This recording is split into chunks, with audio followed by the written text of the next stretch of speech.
numbers. 본문 3절에 보면 분명히 싸움에 나갈 만한 자 숫자를 세라고 분명히 말합니다. 이게 아주 중요한 의미가 바로 여기 있습니다. 싸움에 나갈 만한. 여러분, 성경에 보면 우리 성도의 삶을 여러 가지 모습으로 비유하고 있습니다. 어떨 때는 농부의 모습, 밭갈아서 농씨를 뿌리고 농사짓는 농부의 모습으로 성도를 보여주고 있습니다. 어떤 데는 고기잡이하는 어부의 모습으로 성도를 비유하기도 합니다. 또 양치는 목동의 목자의 모습으로 성도를 비유하기도 합니다. 어떤 데는 열심히 달려가는 경주자의 모습으로 성도의 신앙생활을 비유하기도 하고, 싸움하는 병사의 모습으로 비유하고 있습니다. 그 중에서 오늘 민수기에 보여준 성도의 모습은 바로 전쟁터에 나가 싸우는 병사의 모습을 오늘 비유로 보여주고 있는 것입니다. 남자로서 20세 이상 된 자로 싸움에 나갈 만한 자, 광야를 헤쳐나갈 하나님의 영적인 군사의 모습을 보여주고 있는 것입니다. 이스라엘 백성들의 과거 역사를 되돌아보면 애굽에서 430년 종살이했습니다. 그리고 때가 되어서 해방을 받았습니다. 하나님께서 이 해방받기 전에 애굽 사람들에게 10재앙을 내렸죠. 애굽의 왕이 이스라엘 백성들을 안 풀어주니까 재앙을 내려서 풀어줄게, 또 안 풀어줘, 거짓말은 또 재앙 내리고 풀어줄게. 근데 계속 속입니다. 이게 뭐냐면 사탄이 그런 겁니다. 사탄은 우리 인생을 자꾸 속이는 거예요. 그래서 어떤 사람 그러냐 합니다. 인생은 속아서 사는 거라. 가만히 보니까 농사 짓는 사람도 한 해 농사 잘 돼가지고 풍년되기를 기다리는데 이상하게 농사 잘 되는데 가을에 막 태풍 불어서 다 쓰러지네. 그러면 농민들은 죽고 싶어 하는 거죠. 사업한 사람이 사업 잘 되기를 기대했는데 잘 될 것 같은데 어느 하나가 꼬여가지고 사업이 부도났네. 그러면 죽고 싶은 거지. 그래 자살하잖아요. 권력자들도 명예 있는 사람, 연예인도 인기인도 뭐 그렇게 잘 될 거 기억한다. 여러분 다 잘 될 수가 있습니까? 어떻게 하나 안 됐다고 해서 꼬여서 죽는 사람이 많습니다. 그래서 야, 원래는 이렇게 안 되지만 내일은 잘 되겠지. 살아갈 수 있는 게 그래도 내일은 잘 될 걸 기대하는 마음으로 이제 또 한 해를 시작하는 것입니다. 또 한 해 지나가면 고통스럽고 실패한 것 많습니다. 그래도 또 살아갈 수 있는 거는 또 다음 달, 내일, 내년은 잘 되겠지. 그래서 인생을 되돌아보니까 이 다 쏟고 썩는 거네. 어떤 사람은 그렇게 썩는다고 이야기했습니다. 인생살이는 그렇습니다. 사탄이 여러 가지를 속이는 거예요. 땅에서 기대하면 다 속입니다. 얼마나 많이 속습니까? 사람한테도 배신당하기도 하고 세월에도 속고 사람에게도 속고. 그래서 세상에서는 속는 일이 많은 것입니다. 이스라엘 백성들이 그래서 홍해를 바다를 건너서 도착한 곳이 어디냐? 이야, 애굽에서 해방됐으니까 이제 진짜 우리가 잘 먹고 배 두드리면서 살겠지. 그런데 간 곳이 홍해를 가보니까 광야에 들어가서, 여러분 우리가 예수 믿고 일사천리로 전부 다 잘 되면 좋겠죠. 그런데 고난이 왜 오죠? 그게 바로 광야에 들어갔다. 구원받은 백성이, 생명을 얻은 백성이 광야가 시작됐다는 거예요. 아직 가나안 복지는 아직 뒤에 있어. 가나안 복지에 들어가기 위해서는 광야 대학을 꼭 거쳐야 된다. 이게 바로 하나님이 우리 인생살이를 보여주는 것입니다. 여러분, 광야는 어떤 곳입니까? 척박한 땅입니다. 거기는 내 노력으로 내 기대를 만족시켜주지 못한 땅입니다. 거기는 농사도 안 되고 뭔가 기대가 충족하지 않는 땅이 광야입니다. 우리가 바로 이 땅이 광야같이 살아요. 잘 살아보려는데 내 모양이 왜 이러냐? 광야이기 때문에 그래요. 오늘 안 좋다고 내일 계속 안 좋은 건 아닙니다. 오늘 잘 됐다고 내일도 잘 된 것도 아닙니다. 그렇기 때문에 우리는 잘 됐다고 거기서 젖어 살고 그렇게 교만할 수도 없고, 못 된다고 시리에 잠겨서 있을 수도 없는 것입니다. 하나님께서 우리의 삶의 방향을 이끈 대로 우리는 갈 수밖에 없는 것입니다. 광야는 물이 없는 땅입니다. 가시와 엉겅기가 자라는 땅입니다. 제가 이스라엘 땅 광야를 가봤습니다. 광야에 버스를 타고 한 8시간을 가봤어요. 그냥 모래만 있는 광야도 있고 돌뿌리 채는 광야도 있고, 광야에 보니까 그때 저희들이 갔을 때는 꽃피는 계절이 아닙니다. 광야에 보니까 이 엉겅기 같은 가시들이, 볼상 사나운 그런 식물들이 아주 메마른 모습으로 있는 걸 저는 광야를 똑똑히 봤습니다. 그러니까 이 광야 생활은 그런 것입니다. 돌뿌리 쳐이고 가시 찔리고 아파하는 광야, 어쩌면 우리의 인생이 그런 광야일 수도 있는 것입니다. 그뿐만 아니라 이스라엘 백성들을 아끼려는 적들이 또 있네. 광야에 있는 것이 아니라 이스라엘 아끼를 가로막는 적들이 또 있습니다. 사람들 때문에 괴로운 일이 생기네. 여러분, 환경도 괴롭고 사람 때문에 괴로운 일, 광야에 있는 일입니다. 그렇기 때문에 우리는 광야 생활을 어떻게 승리를 할까? 이걸 우리는 성경을 통해서 잘 교훈을 받아야 됩니다. 이스라엘 백성들이 이곳에서 무려 40년 동안 살았으니까 참 기가 막힐 노릇이겠죠. 이기심과 욕심으로 인해 버림받는 상처가 있습니다. 광야는 실패의 고통이 있는 곳입니다. 그리스도인들 이 땅에, 그 땅에서 현실을 함께 살아가야 됩니다. 불신자와 신자가 함께 그 땅에서 살아갑니다. 그러나 많은 그리스도인들이 광야를 인정하지 못한 데서 문제가 있는 것입니다. 왜 이런가? 광야인 걸 몰라. 내가 경험으로 봐서 내가 아니는데, 과거에 아니는데 자꾸 이제 그거에 의지하는 거예요. 광야를 인정하지 못해. 어쨌든 그것은 다 그런 광야인 것입니다. 그러니 예수를 믿으면 망사 형통하고 잘 된다고, 건강의 복과 재물의 복 받는다고 이렇게만 이야기하는 것은 이게 한쪽은 맞지만 또 안 맞는 면이 있습니다. 이것을 기장세 사실화해서 예수 믿는 사람이 뭔가 사업에서 실패하면 아하, 예수를 잘못 믿어서 저주를 받았구나. 또 예수 믿는 장로님 집에 너 아프다. 아이고, 그 장로님 예수를 잘못 믿어서 충성 못해서 그러네. 뭐 자꾸 이렇게 판단하는 것은 이것은 잘못된 것이. 그렇게 판단할 수 없는 거예요.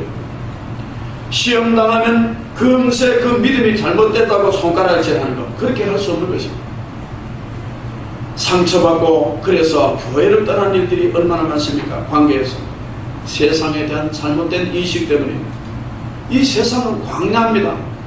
목사도 장로도 권사도 집사도 성도 불신자도 다 광야에 있기 때문에 다 광야의 고난을 겪는 것입니다. 예수님께서도 사역을 시작할 때 광야에서 40일을 금식했습니다. 예수님이 금식한 장소가 광야입니다. 광야에서 40일을 금식했습니다. 사탄에게 시험 받으셨어요. 광야에 금식하면서. 그런데 하물며 우리에게 시험이 없겠습니까? 시험이 있죠. 성 어거스틴도 자기가 회개하고 회심하고도 시험 받아서 자기 그 육신의 정욕을 감당하지 못해서 가시 덩굴 위에 굴렀다잖아요. 피가 흘렸습니다.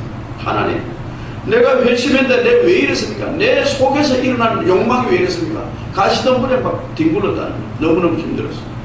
여러분, 우리가 광야이기 때문에 이런저런 고난받고 유혹있고 시험받는 것입니다. 그래서 광야 40년은 어쩌면 오늘 우리가 살아가는 우리의 모습과 다 비슷비슷한 것입니다. 그래서 우리는 광야에서 이 광야 같은 세상을 살아가는 교훈을 우리가 얻어야 하는 것입니다. 여러분, 이 세상 곳에는 전쟁의 소식이 끊임이 없습니다. 우리가 살아가는 이 남북도 총구리를 맞대고 있지 않습니까? 연평도에 폭탄도 터지고 바다에서 천안함도 침몰돼서 46명이 죽고 뭐 이런 거 보세요. 이게 다 광야 생활입니다.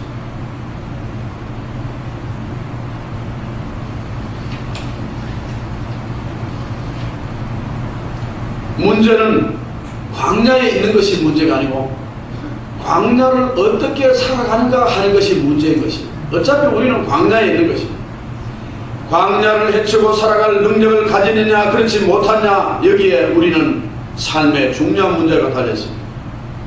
예수님께서는 광야에 시험받으면서 모든 것을 말씀으로 이겼습니다. 여러분, 광야 생활하는 우리는 이 세상을 이기는 방법은 하나님의 말씀으로 이기는 줄 믿으시기 바랍니다. 예수님이 보여주시잖아요. 말씀으로 기록된 바 하면서 기록된 성경 말씀으로 예수님이 세 번 물리십니다.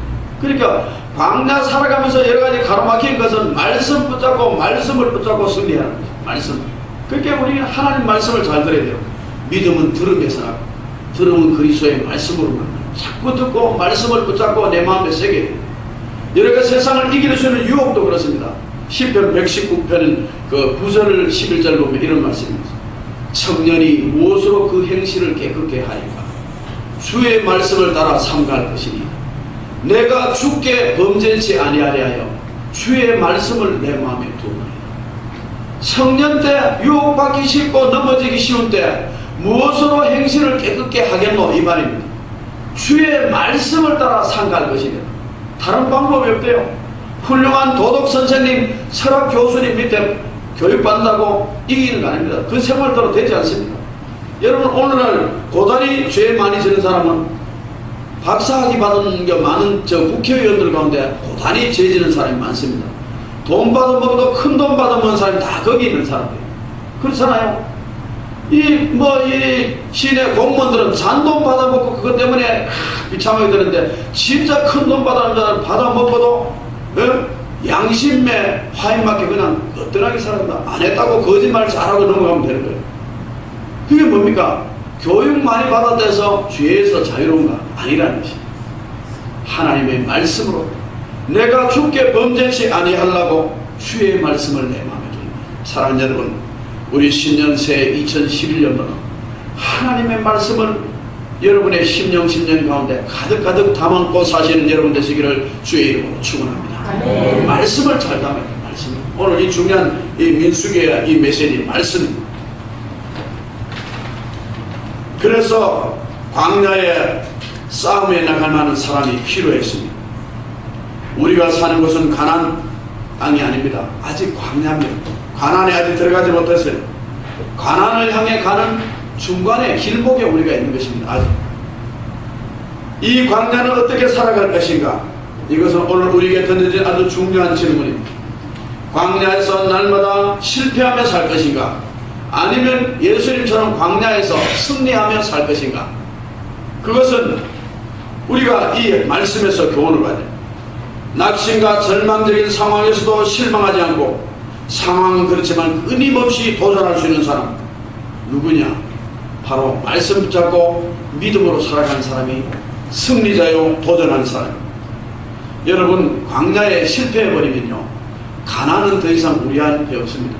이스라엘 백성들이 광야에서 실패한 사람은 광야에서 다 죽었습니다.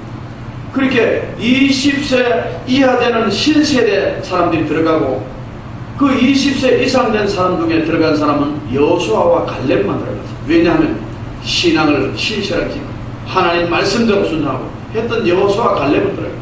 신세대들이 들어갔어요. 요즘 같으면 X세대, Y세대들이 이제 훈련받고 들어가게 된 거예요. 하나님께서는 모세에게 이스라엘 백성들에게 남자 중 20세 이상 된 자, 싸움에 나갈 만한 자를 계수하라 말했습니다. 지금 하나님께서는 모세에게 가장 중요하게 핵심적으로 바라볼 수 있는 사람 누구냐? 싸움에 나갈 만한 사람. 싸움에 나갈 만한 사람. 전쟁에 나가서 싸울 만한 사람을 계수해보라는 것입니다. 여러분, 아주 중요한 영적인 의미가 있습니다. 우리도 이 시대 영적인 싸움에 나갈 무장을 잘하는 여러분 되시기를 주님의 이름으로 축원합니다. 하나님의 관심은 어떻게 하면 싸움에 나갈 만한 군대를 양력하느냐, 어떻게 하면 평화롭게 해서 예배드리고 신앙생활하는 사람이 싸움에 나갈 만한 사람이 되느냐, 이거 하나님이 우리 교회를 향하여 바라보는 관심이고, 수영로교회, 호산로교회, 부산의 각 모든 교회, 크고 작은 교회 마찬가지입니다. 싸움에 나갈 만한 사람이 어째 얼마나 양육되느냐, 하나님의 관심은 여기에 있는 것입니다. 민수기 2장 32절에 보면 이상은 이스라엘 자손이 그 사람 그들의 조상의 가문을 따라 계수된 자의 총계는 60만 3,500명이었다. 60만 200만 이스라엘 중에 60만 3,500명이 남자 중에 싸움에 나갈 만하겠네. 그렇게 계수가 되었다. 교회는 하나님의 군대를 양수하는 것입니다. 오늘날 우리에게도 영적인 싸움에 나갈 만한 사람이 필요합니다. 하나님이 찾고 계십니다. 교회는 사탄 마귀와 영적인 싸움을 하는 군대를 우리가 양육하고 훈련한 것입니다. 그래서 교회 생활 편하게 하려면 안 됩니다. 교회 생활은 좀 바쁘게 힘들게 해야 돼요. 그래서 저는 정필도 목사님께 26년간 신앙생활하면서 훈련받으면서 계속 받은 교육자대로 성도들 편하게 놔두지 말라. 편하게 놔두면 양도 죽고 목자도 죽는다는 것입니다.